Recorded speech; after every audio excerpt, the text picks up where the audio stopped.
The first rule in investment is don't lose. And the second rule in investment is don't forget the first rule, and that's all the rules there are. I mean, if you buy things for far below what they're worth, and you buy a group of them, you basically don't lose money. Warren, what do you consider the most important quality for an investment manager?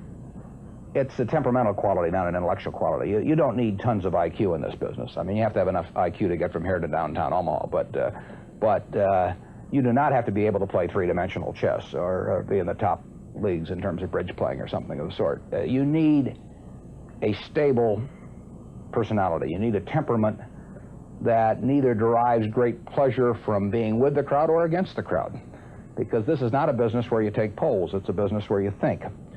And Ben Graham would say that you're not right or wrong because 1,000 people agree with you. And you're not right or wrong because 1,000 people disagree with you. You're right because your facts and your reasoning are right. Warren, what do you do that's different than 90% of the money managers who are in the market? Certainly most of the professional investors focus on what the stock is likely to do in the next year or two, and they have all kinds of arcane methods of approaching that, but they do not really think of themselves as owning a piece of a business.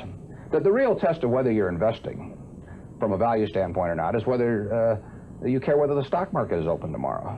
If you're making a good investment in a security, it shouldn't bother you if they close down the stock market for 5 years. All the ticker tells me is the price. Yeah. And I can look at the price occasionally to see whether the price is outlandishly cheap or outlandishly high, but prices don't tell me anything about a business. Business